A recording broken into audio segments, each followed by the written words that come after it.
This is Programme 8 of VideoTel series on practical marine electrical knowledge. This programme highlights recent advances in electric propulsion, together with high voltage operation, safety and testing. There are many system variations around, so it's most important that you familiarise yourself with the components of the electrical system immediately you join a ship. Pay particular attention to the layout of the emergency switchboard. This study will pay dividends during a blackout or when troubleshooting the cause of a major breakdown. A growing and important development in modern shipping is the use of electric motors as the principal means of propulsion. At present, this is almost entirely diesel-electric propulsion. But in the future, it's likely that gas turbine electric will become popular as well. In addition to propulsion, especially in the cruise liner sector of the market, there are many other services which utilize the generated electric power. Power is needed for the hotel areas, for passenger comfort, for entertainment, for the lifts, the galley, the air conditioning plant, and telecommunications. A ship with such comprehensive requirements in effect houses a central power station which must be able to meet the varying demands whilst maintaining the supply voltage and frequency constant.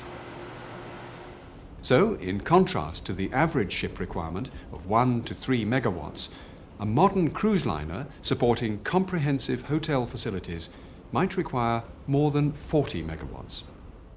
This necessitates high voltage power generation to reduce equipment size, current size, and fault levels.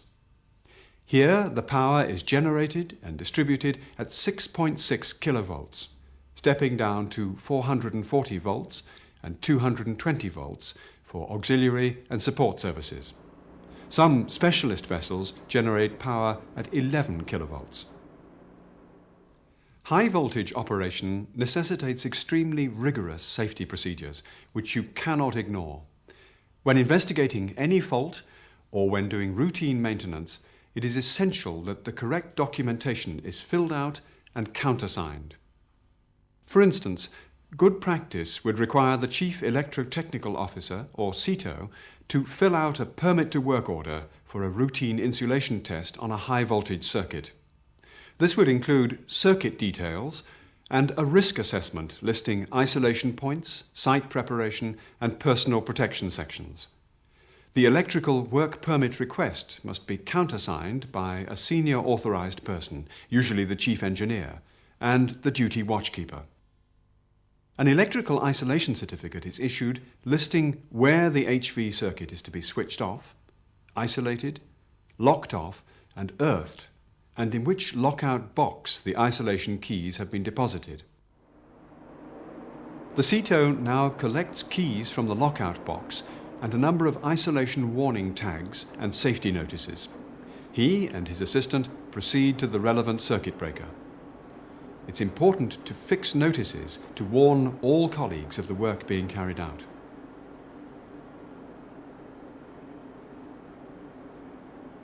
The circuit breaker is isolated by firstly switching to the test position, then opening the cabinet and removing the auxiliary umbilical connector, and then by manoeuvring the breaker out on its truck. The circuit is confirmed dead using the high voltage test prod. Firstly, it is checked for correct operation using a special test unit. Note that this check must always be performed before and after using the HV prod. The prod's earth lead is connected to a point in the cubicle, and the individual phases of the circuit are tested with the prod and confirmed dead.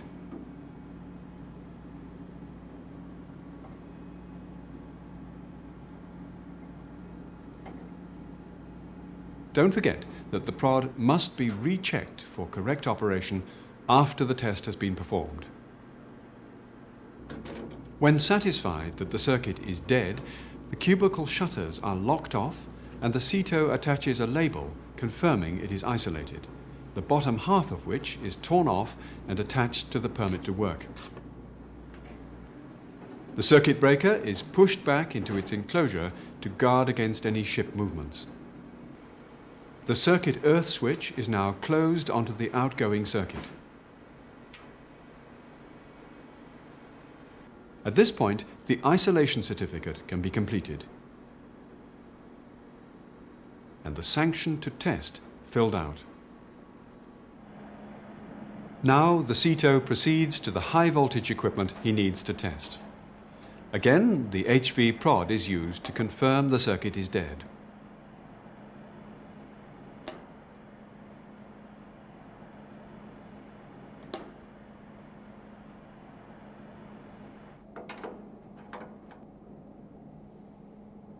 Portable earth leads are connected to each phase to form a local additional earth connection for operator safety.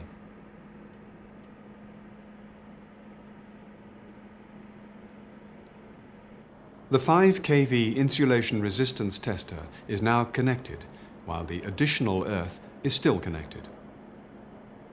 Firstly, it shows 2 good earth points. Then it is connected from one phase to earth. Now the additional earth leads are removed, leaving the IR tester still connected.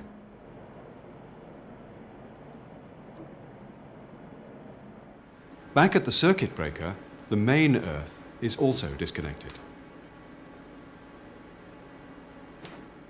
And now the insulation tester measures between the phase and earth and shows a healthy IR value. The circuit breaker earth is reapplied.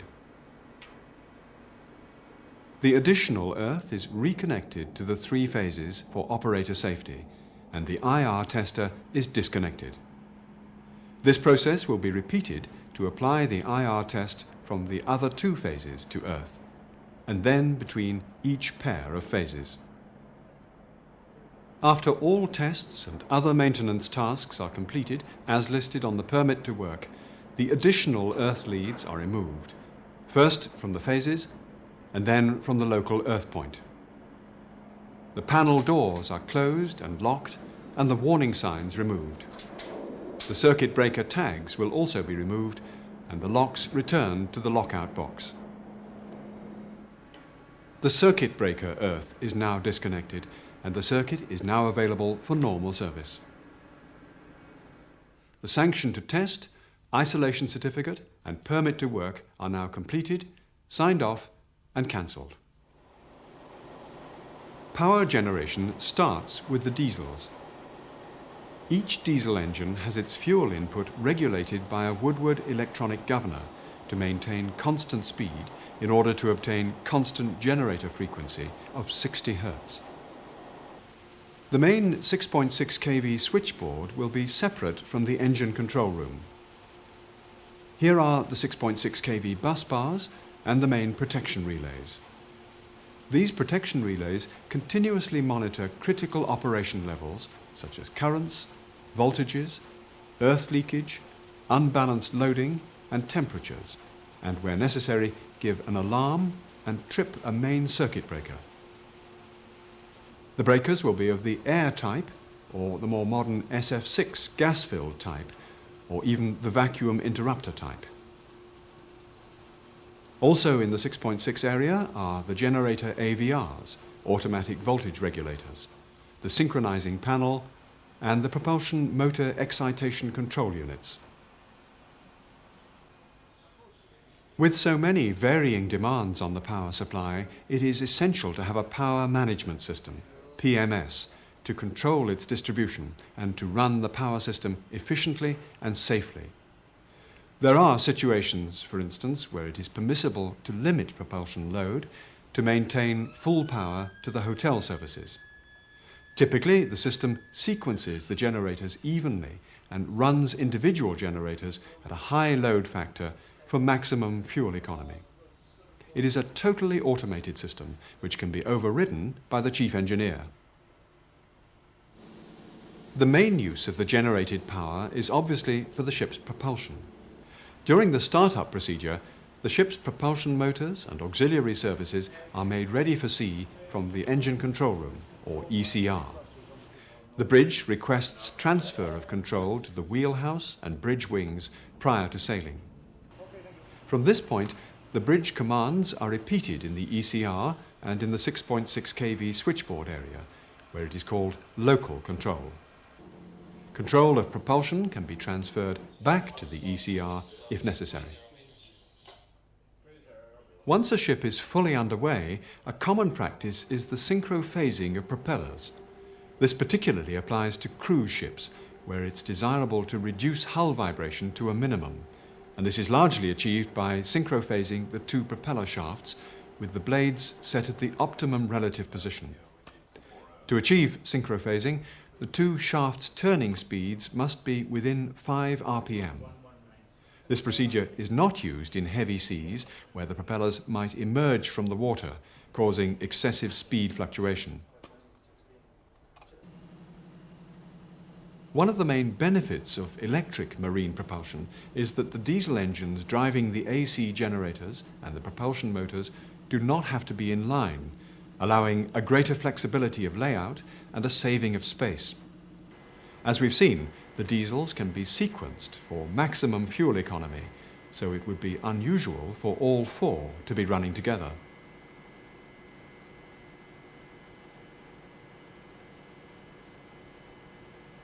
At the non-driving end of each propulsion motor are housed the shaft speed and position pickups. These provide essential information to the power management system and are crucial in defining the position of the rotor for pulse mode operation at very low speeds. Marine propulsion motors are almost universally AC. In some cases, the chosen configuration is induction motors running at constant voltage and frequency, linked to controllable pitch propellers. Some specialist vessels, such as cable layers and offshore drilling rigs, may use DC motor drives, but their power capability is limited by the low-voltage rotating commutator, which requires increased maintenance. A significant modern development is the use of variable speed drive technology. This entails the use of static converters feeding variable frequency AC to synchronous motors driving fixed pitch propellers. Because all the equipment on the propulsion side is operating at high voltages, an interlocking key system is in place to ensure that each unit is properly earthed and disconnected before access can be gained. Again, a permit to work and isolation certificate would have been completed, and circuit earthing would have been applied before entering the high voltage area. Power from the 6.6 kilovolt mains is stepped down to 3 kilovolts by the propulsion transformers. Each converter is fed from a separate propulsion transformer, one wound star-star and the other wound star-delta. This combination assists in the reduction of voltage harmonics on the 6.6 kV supply side. The converter is the equipment which converts a fixed frequency input, usually 60 Hz, to a variable frequency output, for example 0 to 29 Hz, which will drive a 24-pole synchronous motor at between 0 and 145 revs per minute. The converters use fast-acting semiconductor switches called thyristors. A thyristor can only conduct current in the direction of anode to cathode. This will only occur when the anode has a positive voltage relative to its cathode and a trigger pulse of current is injected into the gate terminal. A thyristor cannot be turned off by a gate pulse. This only occurs when a current falls to 0 and its polarity is reversed. This happens automatically on a 3-phase AC supply when the current is diverted to another thyristor.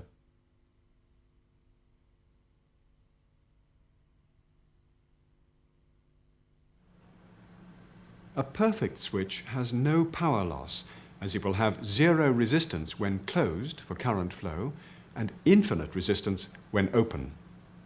A conducting thyristor develops about 1.2 volts between anode and cathode, so when carrying, say, an average current of 1,000 amps, the power loss is 1,200 watts. This heating effect is rapidly dissipated by a finned aluminium heatsink to avoid thermal breakdown. Further cooling effect is obtained by forced airflow over the heat sinks or by direct water cooling through ducts in the aluminium. Water purity is important, and its conductivity is measured in microsiemens.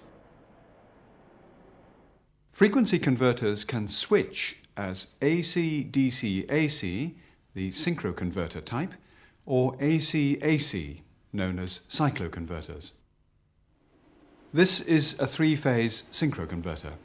It takes fixed frequency AC and under computer-controlled switching converts it to variable frequency AC and changes the motor voltage in proportion.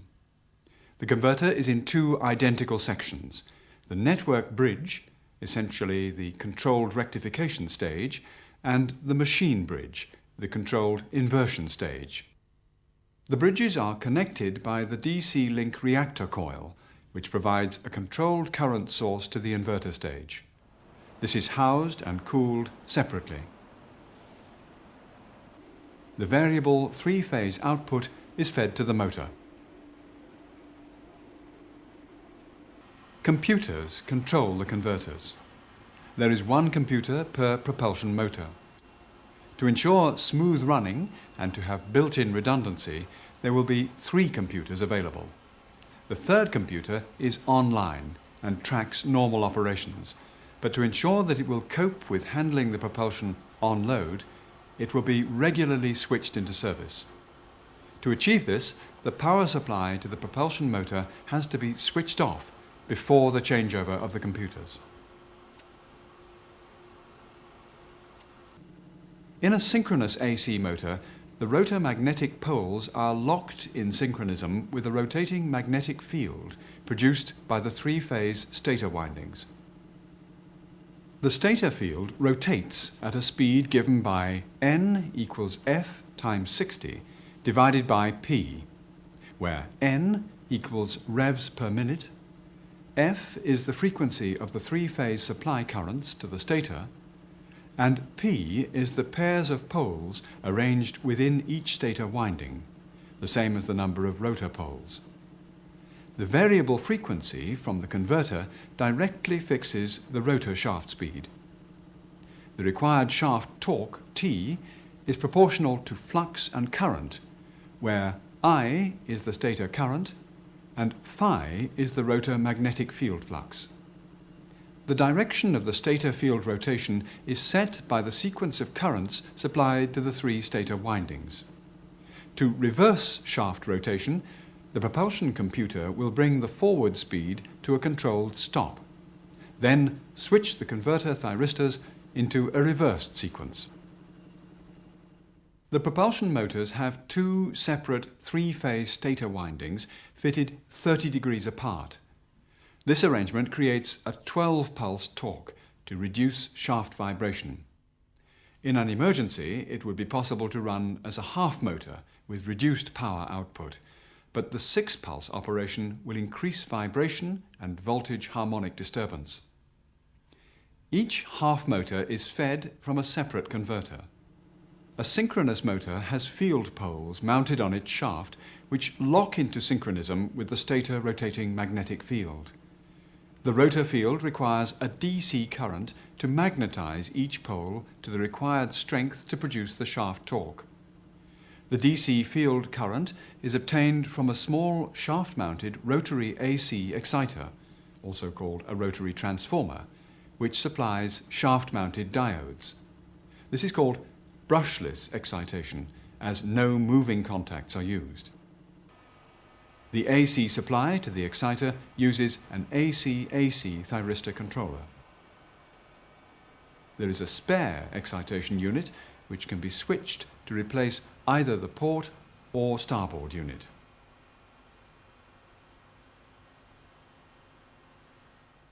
At normal speed, a synchronous motor produces an internal back EMF in the stator windings which acts to automatically assist commutation of the inverter thyristors. However, at very low shaft speeds, 10% of normal or less, the back EMF generated is too low for this purpose. In these circumstances, the thyristors on the network bridge are switched to briefly suppress the current in the DC link, allowing the machine bridge thyristors to turn off and regain control. Thus, at low speeds, the motor is effectively kicked round by the application of discrete current pulses into the stator phase windings. This pulsed mode operation requires encoders on the end of the shaft. They sense the actual position of the rotor poles and ensure that the DC link current is directed through the machine bridge thyristors to ensure shaft rotation and direction at low speed. The use of current switching converters has a penalty: the introduction of voltage disturbance harmonics into the main supply network. These harmonics may result in other circuits and equipment malfunctioning or overheating. The dominant harmonic frequencies are 5, 7, 11, 13 and 17 times the 60 Hz supply frequency, and the size of the harmonic voltages are approximately the reciprocals of those numbers, i.e. 20%, 14%, 9% and so on. Here we see the AC supply voltage has harmonic disturbance, showing as small spikes on the sinusoidal waveform. This is because the propulsion is running without harmonic filters, which have tripped out due to a fault. The harmonic filters are circuits with very low impedances, which are tuned to the troublesome harmonic frequencies. The filter action is to absorb unwanted harmonic currents caused by converter switching. In order to locate the fault, strict safety procedures must be adhered to in high voltage areas. An electrical permit to work is filled out by the electrical technical officer and countersigned by the chief electrical technical officer, the chief engineer, and the senior watchkeeper. Only when all the signatures have been obtained can the ETO and the CETO, and for safety they must work as a pair in the 6.6 kilovolt area, begin to investigate the fault. Firstly, they disconnect and isolate the relevant breaker. This one is of the standard air brake type. The panel door is closed again, and a safety note is hung in a prominent position.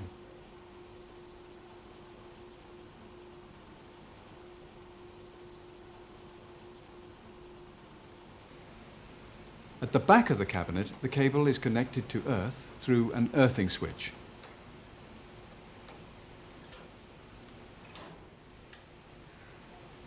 This process releases a trapped interlock key, which is then used to gain entry into the filter room.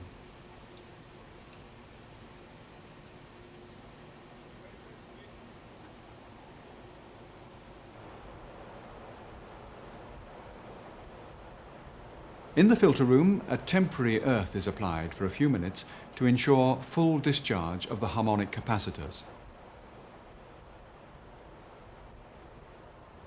Then the individual capacitors are disconnected and tested. 15.6 microfarads is the expected reading, whereas this capacitor is out of tolerance, showing 20.8 microfarads. When it's replaced, the waveform will return to its spike-free appearance. Of course, in addition to 6.6 kilovolts, there are circuits running at 440 volts and 220 volts. The main 440 volt switchboard is sited local to the engine control room. There will be substations at strategic positions around the ship, stepping down the voltage for use in such areas as the galley, the lifts, and the air conditioning compressors. Electrical circuit equipment requires special protection relays, which are usually fitted on the front panels of main and sub-switchboards. Periodic maintenance testing of such relays is necessary to confirm their operation and accuracy. This work requires calibrated test equipment and is usually done by outside contractors during a major refit in dry dock. The equipment injects a set current and records the time for the relay to trip.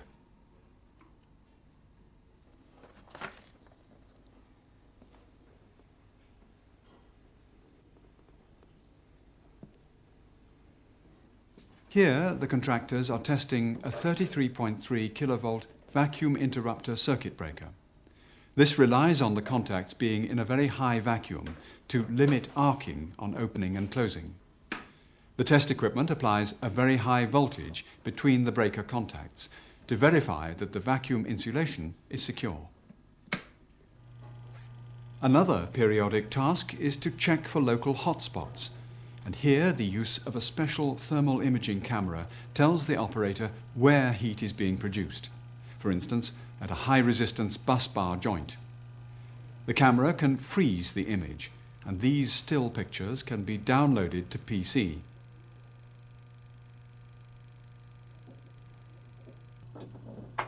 A recent development is the introduction of special observation ports at the back of the high voltage cabinet to allow thermal observation without compromising safety. A digital stills camera provides a standard visual reference, and both kinds of image are incorporated in the contractor's report. This concludes the subject for Program 8. We have recognized the growing application of electrical propulsion for ships and how a large power requirement necessitates high voltage power generation. We've seen the attendant rigorous HV safety procedures. We've described electric propulsion technology which relies on the action of thyristors within computer-controlled frequency converters. We've reviewed the operation and control action of synchronous motors and described how pulsed mode operation is required at low running speeds. And we followed a fault-finding procedure to locate a problem within a high-voltage harmonic filter. Finally, we examined the testing techniques for protection relays and showed the monitoring of operating temperatures of live electrical equipment. We recommend that you watch this program again and that you consult the book Practical Marine Electrical Knowledge, which accompanies this series and will allow you to study certain aspects in greater detail. Finally, here's a list of contents for all the programs in this series.